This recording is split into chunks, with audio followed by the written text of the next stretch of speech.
Hello বন্ধুরা, আসসালামু আলাইকুম। আজকে আমরা গিয়েছি আমাদের এখানে তাসারটি চা বাগানের এখানে ঘুরতে, আমার একটা ভাইকে নিয়ে। তো দেখেন কীভাবে এখানকার যে আদিবাসী মহিলারা আছে, মহিলাগুলো তারা কীভাবে চায়ের পাতাটা চা গাছ থেকে কীভাবে তুলে, এবং আবার এরা এখন এই দুপুর সময় এরা আরাম করছিল, এখন শুরু করলো। ম্যানেজার এসে এদেরকে বোকাবুকি করলো একটু আগে, তখন আমরা ওখানেই ছিলাম। তারপর উঠে এই যে শুরু করলো চা চা পাতা ছেঁড়া। এরা ওই যে মাথার, দেখেন পিছনে মাথার ওখানে একটা পিছনে একটা ইয়ে লাগা আছে। এটা এটাতে ওই হাত দিয়ে ওই যে পাতাগুলো ছিঁড়ছে, ছাড়ার পরে এগুলা ওখানে রেখে দেবে। এটা আবার যাবে ফ্যাক্টরিতে। ফ্যাক্টরিতে এটা পুরো একদম কাটিং হবে, কাটিং হয়ে এটা শুকিয়ে নিবে।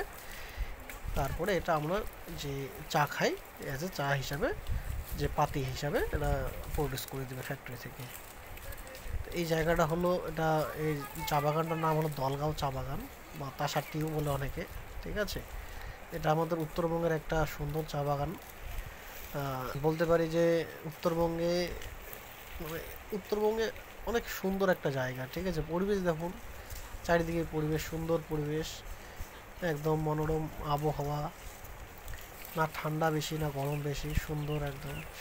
সব মহিলারাই কাজ করে অ্যাকচুয়ালি এখানে। আরেকটা এটা বিষয় যেটা হলো, এখানে অ্যাকচুয়ালি কি বলুন তো, এখানে এসটি যে মহিলারা আছে, মানে আদিবাসী মহিলারা মেনলি আমাদের উত্তরবঙ্গের যে দেখবেন সমগ্র টি বাগানে যে কাজ করে যে শ্রমিকরা, সাধারণত তারা ম্যাক্সিমাম আদিবাসী মহিলারা হয়, মানে এসটি যে শ্রেণীটা আছে তারা হয়।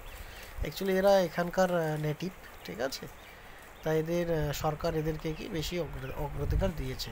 এখানে আবার কোনো বাঙালিরা আবার এই কাজে, আমি মানে উত্তরবঙ্গবাসী আছে, আমি কোনো দেখিনি যে কোনো বাঙালি কোনো ওই চা বাগানে, সরকারি চা বাগান বা এই প্রাইভেট চা বাগানে, ঠিক আছে, ওই আদিবাসী মহিলারা কাজ না করে অন্য মহিলারা কাজ করছে। ঠিক আছে, অন্য কমিউনিটির। তো এখানে মেনলি আদিবাসী মহিলারাই কাজ করে।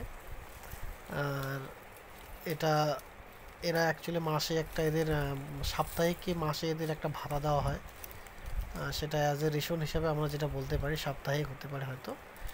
এবং এখান থেকে এরা একটা ভালো মাসিক একটা ভালো টাকা একটা তারা পেয়ে থাকে সাধারণত। এবং এটা অ্যাকচুয়ালি এদের সম্প্রদায় একটু আমাদের ওয়েস্ট বেঙ্গলের মধ্যে সবচেয়ে পিছিয়ে পড়া সম্প্রদায়ের মধ্যে একটি। তো লাইক করবেন, শেয়ার কমেন্ট করবেন বন্ধুরা। ঠিক আছে, ভালো লাগলে অবশ্যই সাবস্ক্রাইব করবেন আমার চ্যানেলটি। আবার ওকে, বাই।